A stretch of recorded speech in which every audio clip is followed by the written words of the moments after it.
नमस्कार, आप देख रहे हैं इंडिया वॉइस और मैं हूं आपके साथ श्रुति अंगद। आपको सीधे ले चलते हैं लखनऊ, जहां सीएम योगी आदित्यनाथ लाइव आ रहे हैं। क्या कुछ कह रहे हैं, सुनिए।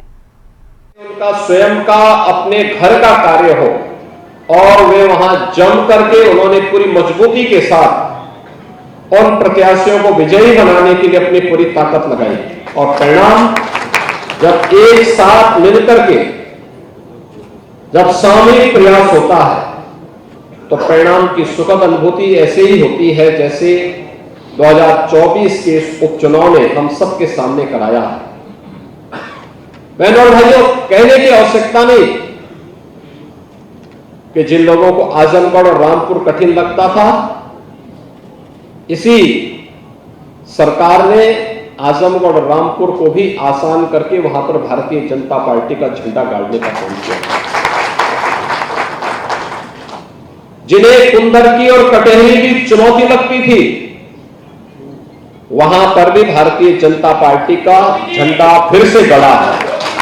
और मैं फिर इसी बात को कह रहा हूं कि चाहे वह मीरापुर हो, चाहे वह गाजियाबाद हो, चाहे वह खैर हो, चाहे वह कुंदरकी हो, चाहे वह कटहरी हो, चाहे वह फूलपुर हो, चाहे वह मझवा हो, ये सभी सीटें लोग अपना अपना विश्लेषण प्रस्तुत करते थे, लेकिन उन सब से अलग हट करके एक एक कार्यकर्ता की मेहनत, एक एक जो पदाधिकारी और मंत्रीगण वहां लगाए गए थे, उनकी प्रयास, उनके स्तर पर बैठ करके उन्होंने जो रणनीति वहां पर तय की, वह हम सबके सामने इस रूप में आई है।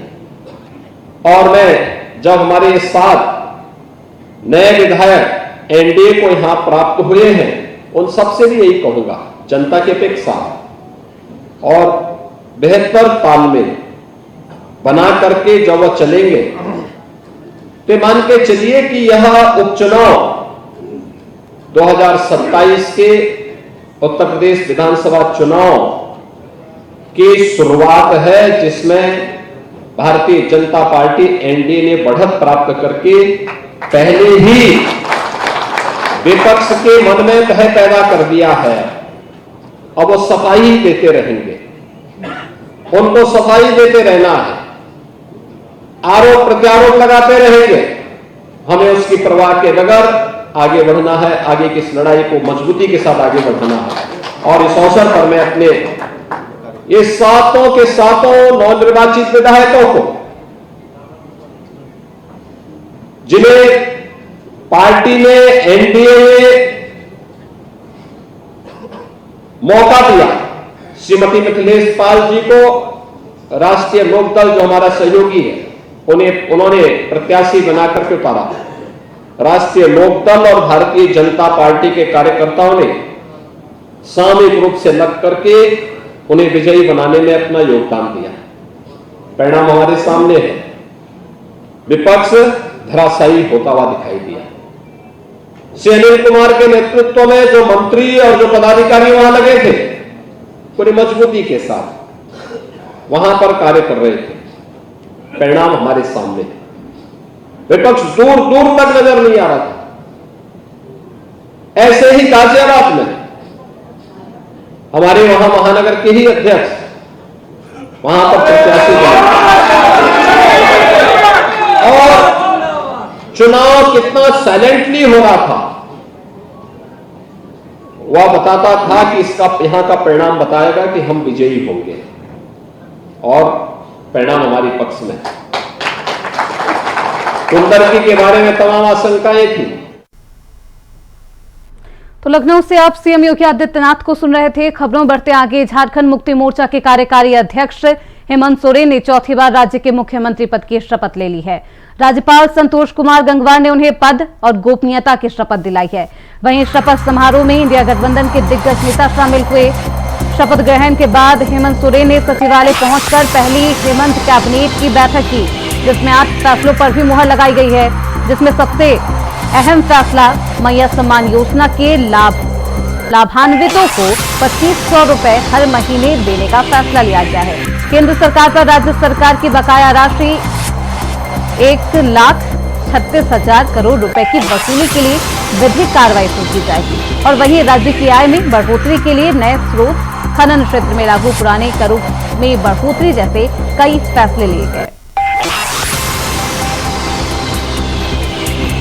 तो हेमंत सरकार एक बार फिर से एक्शन मोड में है और शपथ के बाद एक्शन मोड में नजर आए हैं मुख्यमंत्री हेमंत सोरेन। चौथी बार सीएम बनते ही कैबिनेट बैठक ली है और इस बैठक में 8 फैसलों पर मुहर भी लगाई गई। मैया सम्मान योजना ये वो योजना है जिसके तहत चौथी बार मुख्यमंत्री के तौर पर हेमंत सोरेन ने शपथ ली है। इस योजना का लाभ महिलाओं को काफी ज्यादा हुआ है और महिलाओं ने बढ़ चढ़कर इस विधानसभा चुनाव में जेएमएम पार्टी और इंडिया गठबंधन को वोट डाला है, जिसके तहत बहुमत से ये सरकार बनी है और चौथी बार सीएम सोरेन ने ये मुख्यमंत्री पद की शपथ ली है। तो शपथ लेने के बाद 8 मुख्य फैसले लिए गए हैं। अहम फैसलों पर मुहर भी लगाई गई है। कैबिनेट बैठक की गई। शपथ ग्रहण समारोह के बाद इस बैठक में इंडिया गठबंधन के दिग्गज नेता भी शामिल हुए। वहीं अब मंत्रिमंडल का विस्तार भी किया जाएगा। तो चौथी बार सीएम बनते ही कैबिनेट की बैठक लेते हुए हेमंत सोरेन नजर आए और इस बैठक में 8 फैसलों पर भी मुहर लगाई, जो कि जनता के लिए बेहद कल्याणकारी होगी। मैया सम्मान योजना, जिस योजना को टारगेट करने के लिए बीजेपी ने गोगो दीदी योजना लेकर आई थी, हालांकि वो कारगर साबित नहीं हुआ और अब मैया सम्मान योजना पर जनता को विश्वास है। तो वहीं चौथी बार सीएम बनते ही कैबिनेट बैठक ली है हेमंत सोरेन ने। इस बैठक में 8 फैसलों पर मुहर लगी है। मैया सम्मान योजना की जो तय राशि है 2500 रुपए हर महीने देने का फैसला हेमंत सोरेन ने चुनावी मैनिफेस्टो में किया था और अब उसे पूरा करती हुई हेमंत सरकार नजर आएगी। केंद्र सरकार पर राज्य सरकार की बकाया राशि है उसकी भी वसूली की जाएगी। विधिक कार्रवाई अब शुरू की जाएगी। वहीं राज्य की आय में किस तरीके से बढ़ोतरी हो, इसके लिए भी नए स्रोत खोजे जाएंगे। खनन क्षेत्र में लागू पुरानी टैक्सों में भी बढ़ोतरी जैसे कई अहम फैसले इस बैठक में लिए गए। तो झारखंड मंत्रालय के द्वारा ये बैठक आयोजित की गई। हेमंत सोरेन बतौर चौथी बार मुख्यमंत्री बनने के बाद उन्होंने कैबिनेट बैठक ली। इस बैठक में 8 फैसले लिए गए हैं। तो शपथ के बाद बेहद एक्शन मोड में हेमंत नजर आ रहे हैं और मैया सम्मान योजना जिससे महिलाओं को काफी लाभ हुआ और मैनिफेस्टो में भी 2500 रुपए देने की बात कही गई थी और अब इसे जारी किया जाएगा। तो इस खबर पर ज्यादा जानकारी के साथ हमारे सहयोगी अजय पांडे हमारे साथ जुड़ चुके हैं। अजय, शपथ के बाद बेहद एक्टिव नजर आ रहे हैं हेमंत सोरेन। कल कैबिनेट बैठक भी हुई, इस बैठक में क्या कुछ महत्वपूर्ण? रूप से देखिए, शपथ ग्रहण के बाद मुख्यमंत्री हेमंत सोरेन यानी पूरी एक्शन यानी झारखंड की सीएम पूरी एक्शन में आ चुके हैं। जिस प्रकार से उन्होंने शपथ ग्रहण पर तुरंत ही वो अपने सचिवालय पहुंच गए और वो ये यानी कर सकते हैं कि उन्होंने जो मुख्यमंत्री की पूरी कार्यभार संभाला और निश्चित रूप से उन्होंने पहली बैठक में जिस प्रकार से उन्होंने चुनाव वादों में उन्होंने जिस प्रकार से जनता से वादा किया कि पहली के कैबिनेट की बैठक में ही और मैया योजना जो सबसे बड़ी योजना झारखंड की सबसे बड़ी योजनाओं में दी जाती है और वैसे योजनाओं को उन्होंने जो 1000 रुपये के बदले और 2500 रुपये देने का जो जनता से जो वादा किया था और उन्होंने कल की कैबिनेट की बैठक में यह घोषणा कर दिया और इसके लिए पूरी प्लानिंग कर दिया।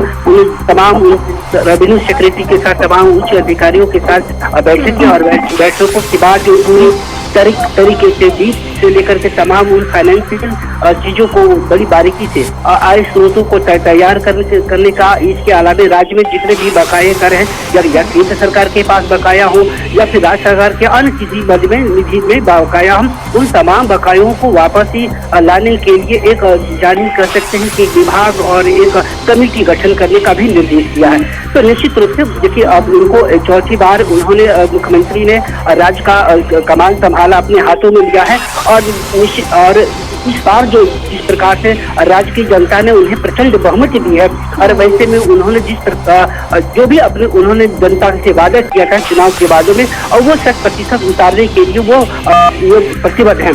और जिस तरीके से प्रचंड बहुमत से इंडिया गठबंधन जीत दर्ज की है, उसी तरीके से बेहद सक्रिय नजर आ रहे हैं हेमंत सोरेन। चौथी बार उन्होंने मुख्यमंत्री पद की शपथ ली है। उसके बाद ये कैबिनेट बैठक आयोजित की जाती है, 8 फैसलों पर मुहर लगती है।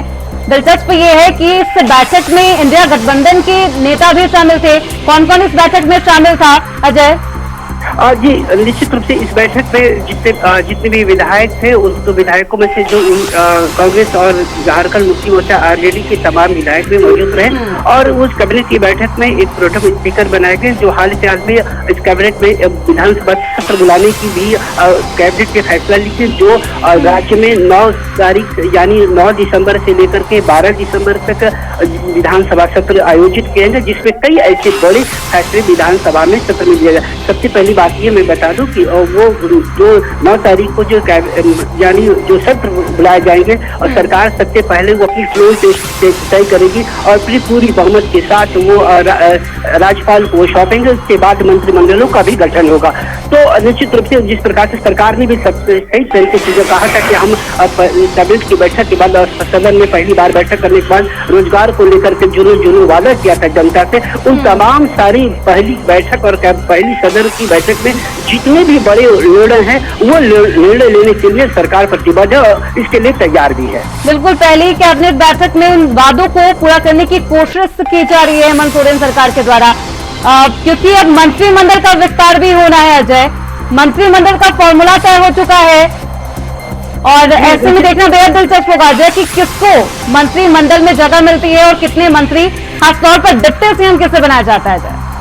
जी देखिए, डिप्टी सीएम की बात अगर कर ले तो देखिए इस बार जो राज्य सबसे पहली बार ये बता दो कि इतनी प्रचंड बहुमत यानी बड़े बहुमत के साथ सरकार बनी है। तो और निश्चित रूप से देखिए ये यानी कह सकते हैं कि हेमंत सरकार की जो चौथी बार जो कमान राज्य में संभाली है, वो मजबूती के साथ वो सरकार भी चलाएंगे और जितने भी उन्होंने जनता से वादा किया उन तमाम वादों को भी वो पूरा करने के लिए प्रतिबद्ध है। जिस प्रकार से उन्होंने कल जो शपथ ग्रहण जो भी मैनिफेस्टो में कहा गया था, जो चुनावी वादे थे, वो धरातल पर उतरते हुए नजर आएंगे। बहुत शुक्रिया अजय आपका इन तमाम जानकारियों के लिए। तो वही संभल विवाद से जुड़ी बड़ी खबर सामने आ रही है। संभल मस्जिद सर्वे को लेकर सुप्रीम कोर्ट का निर्देश, निचली अदालत फिलहाल कोई एक्शन ना ले। सुप्रीम कोर्ट, हाई कोर्ट की इजाजत के बिना कोई एक्शन ना हो, प्रशासन सुनिश्चित करे संभल में शांति बनी रहे। सुप्रीम कोर्ट ने मुस्लिम पक्ष को बड़ी राहत दी है। निचले कोर्ट के आदेश को चुनौती देने की छूट भी मुस्लिम पक्ष को अब दे दी गई है। सर्वे को लेकर ये पूरा हिंसा, जिसके बाद अब सुप्रीम कोर्ट ने निचली अदालत को हस्तक्षेप करने का ये छूट दिया गया। हाई कोर्ट की इजाजत के बिना कोई भी एक्शन नहीं लिया जाएगा। सुप्रीम कोर्ट का ये सख्त निर्देश है, प्रशासन सुनिश्चित करे कि संभल में शांति व्यवस्था कायम रहे। तो निचली अदालत फिलहाल कोई एक्शन नहीं लेगा। सुप्रीम कोर्ट ने ये फैसला सुनाया है, हाई कोर्ट की इजाजत के बिना कोई भी एक्शन नहीं लिया जाएगा। प्रशासन सुनिश्चित करे कि संभल में शांति व्यवस्था है वो कायम रहे।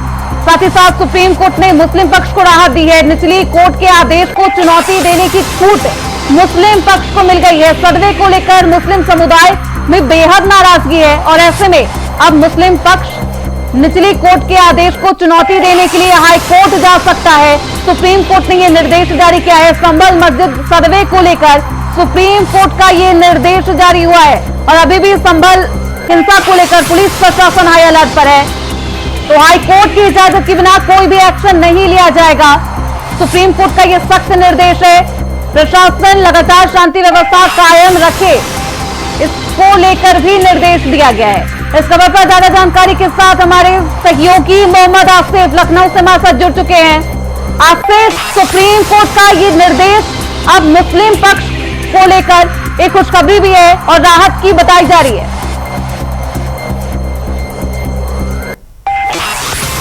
कहीं न कहीं उपद्रव हुआ, लोगों की जान गई और साथ ही साथ निचली अदालत के आनन फानन वाले फैसले पर नेताओं ने बड़ा सवाल भी किया और जिस तरह से सर्वे हुआ उसके बाद बवाल हुआ, उसमें कई पुलिसकर्मी कुचल हुए और साथ ही साथ 5 मुस्लिम युवकों की मौत भी हो गई और यह मामला काफी तनाव भरा रहा और स्थिति न बिगड़े। हालांकि योगी सरकार ने कड़ा पहरा भी बैठाया था संभल में। आज संजय रिपोर्ट पेश होनी थी, लेकिन सुप्रीम कोर्ट ने इस मामले में एक अहम और बड़ा फैसला सुना दिया है। सुप्रीम कोर्ट ने साफ तौर पर कहा है कि निचली अदालत कोई भी एक्शन न ले और जो सर्वे हुआ है उसको लेकर मुस्लिम पक्ष हाईकोर्ट जा सकता है, हाईकोर्ट में उसकी सुनवाई भी होगी। और यह भी कहा है सुप्रीम कोर्ट ने कि कानून व्यवस्था, आपसी सौहार्द न बिगड़े, इसका भी ध्यान रखा जाए। तो कुल मिलाकर जिस तरह से सुप्रीम कोर्ट की यह टिप्पणी है काफी अहम है, क्योंकि सुप्रीम कोर्ट ने भी देखा कि किस तरह संभल में बवाल हुआ और मुस्लिम पक्ष ने एक याचिका सुप्रीम कोर्ट में दाखिल की थी। मामले की सुनवाई सुप्रीम कोर्ट ने किया और मुस्लिम पक्ष ने प्लेस ऑफ वर्शिप का भी हवाला दिया कि किस तरह जो है सर्वे किया गया, उससे वह संतुष्ट नहीं है। तो कुल मिलाकर अब इस तरह से सुप्रीम कोर्ट का सुप्रीम कोर्ट के द्वारा ये कहा जा रहा है कि वो सर्वे रिपोर्ट से या जिस तरीके से सर्वे की कार्रवाई की गई उससे वो संतुष्ट नहीं है, तो क्या अनुमान लगाया जाए, क्या दोबारा भी सर्वे किया जा सकता है? देखिए, सुप्रीम कोर्ट ने सुनवाई का मुस्लिम पक्ष को मौका दिया है और यही वजह है कि सुप्रीम कोर्ट ने कहा कि जो सर्वे हुआ है उसके खिलाफ हुआ हाई कोर्ट जा सकते हैं। हाई कोर्ट में पूरी जो गेंद है वो अब हाई कोर्ट के पाले में चली गई है। हाई कोर्ट आने वाले दिनों में क्या फैसला लेता है या समय बताएगा, लेकिन जो निचली कोर्ट है उसके सभी जो एक्शन लेने पर पाबंदी लगा दी है सुप्रीम कोर्ट ने। अब देखना होगा कि मुस्लिम पक्ष हाई कोर्ट में क्या दलील पेश करता है। साथ ही साथ जो सर्वे हुआ है उसको लेकर जिस तरह से एक खाका पेश किया गया था सुप्रीम कोर्ट में, प्लेस ऑफ वर्शिप का जो हवाला दिया गया था। बिल्कुल, ऐसे में मुस्लिम पक्ष के समुदाय के बीच सर्वे को लेकर काफी नाराजगी थी। हालांकि अब सुप्रीम कोर्ट ने निर्देश जारी कर दिया है, निचली कोर्ट को सख्त आदेश दिया गया है आसिफ कि कोई भी दखल अंदाजी नहीं की जाए। क्या अब मुस्लिम पक्ष इस निर्देश से खुश है और उसका अगला कदम क्या होगा? देखिए, सुप्रीम कोर्ट का जो फैसला आया है काफी सराहनीय है और अहम भी है। जिस तरह से लॉ एंड ऑर्डर बिगड़ा था, लोगों की जान गई, पत्थरबाजी हुई, कहीं न कहीं निचली कोर्ट के फैसले के बाद ही यह सब हुआ और यही वजह रही कि सुप्रीम कोर्ट ने निचली कोर्ट के सभी फैसलों पर रोक लगा दी है और साथ ही साथ किसी भी कार्रवाई पर भी पूरी तरह से रोक लगा दी है। तो ऐसे में जो शांति सद्भाव चाहते हैं उनके लिए राहत भरी खबर है। मुस्लिम पक्ष भी कहीं न कहीं खुश है, तो हिंदू पक्ष भी सुप्रीम कोर्ट के इस फैसले का स्वागत कर रहा है, क्योंकि अगर आग लगती है तो झुलसते सभी है। तो जिस तरह से सुप्रीम कोर्ट का यह फैसला आया हुआ है यह काफी अहम है। हालांकि आज अगर बात करें तो पूरा बिल्कुल ऐसे में सुप्रीम कोर्ट ने जो भी निर्देश दिए हैं उससे हिंदू पक्ष भी खुश है, मुस्लिम पक्ष भी खुश है। अब देखना बेहद दिलचस्प होगा कि हाईकोर्ट में मुस्लिम पक्ष के द्वारा क्या कुछ दलीलें पेश की जाती है। बहुत शुक्रिया आसिफ, आप निगाह बनाए रखिए। तो वही संभल की शाही जामा मस्जिद में सर्वे को लेकर हुई हिंसा में 5 लोगों की जान चली गई, जिसके बाद मुस्लिम संगठनों में काफी आक्रोश देखा जा रहा है। वहीं जुम्मे की नमाज को लेकर जनपद आगरा की पुलिस अलर्ट है। आगरा की शाही जामा मस्जिद में और बाकी मस्जिदों में पुलिस फोर्स तैनात की गई है। सभी धर्म गुरुओं से बात भी की गई है। आगरा में सभी मस्जिदों में पुलिस की निगरानी में शांतिपूर्वक तरीके से नमाज अदा कराई जाएगी। Additional police commissioner Keshav Kumar Chaudhary से इंडिया वॉइस संवाददाता ने खास बातचीत की है। सुनिए। की शाही जामा मस्जिद के सर्वे को लेकर हिंसा हुई, जिसमें 5 लोगों की जान चली गई, जिसके बाद पूरे देश में सियासत गरमाई हुई है। वहीं प्रदेश के मुस्लिम संगठनों में भी काफी आक्रोश देखा जा रहा है। वहीं जनपद आगरा की बात करें तो जुमे की नमाज को लेकर आगरा पुलिस ने किस तरीके से तैयारियां की हैं, इस पे ज्यादा जानकारी के लिए additional police commissioner Keshav Kumar Chaudhary हमारे साथ हैं, इनसे बात करते हैं। सर, आगरा में जुमे की नमाज होगी, बड़ी संख्या में मुस्लिम समाज के लोग मस्जिदों में नमाज पढ़ते हैं, किस तरीके से सुरक्षा व्यवस्था के इंतजाम किए हैं आगरा पुलिस ने? देखिए, आगरा कमिश्नरेट में सभी अधिकारियों को, सभी थानाध्यक्षों को आज के जुमे की नमाज के अवसर पर अलर्ट रहने के लिए निर्देशित किया गया है। साथ ही सभी संवेदनशील जगहों पे और जहां भी नमाज पढ़े जाने हैं वहां पर फोर्स डिप्लॉय किया गया है। और इसके अलावा भी हम लोगों ने सभी धर्मगुरुओं से बातचीत की है और शांति बनाए रखने के लिए पूरी व्यवस्था सुनिश्चित की गई। वही शाही जामा मस्जिद की बात करें तो शाही जामा मस्जिद पे किस तरीके से सुरक्षा के इंतजाम रहेंगे, क्योंकि बड़ी संख्या में मुस्लिम समाज के लोग शाही जामा मस्जिद में नमाज पढ़ते हैं। सभी जगह हमने फोर्स डिप्लॉय किया है और हमारे अधिकारी, हमारे थानाध्यक्ष सभी फील्ड में रहेंगे और नमाज को कुशलता से संपन्न कराएंगे। वही अगर फ्लैग मार्च की बात करें तो आज जुमे का दिन है, क्या आगरा पुलिस की तरफ से मुस्लिम बहुल क्षेत्रों में फ्लैग मार्च किया गया था?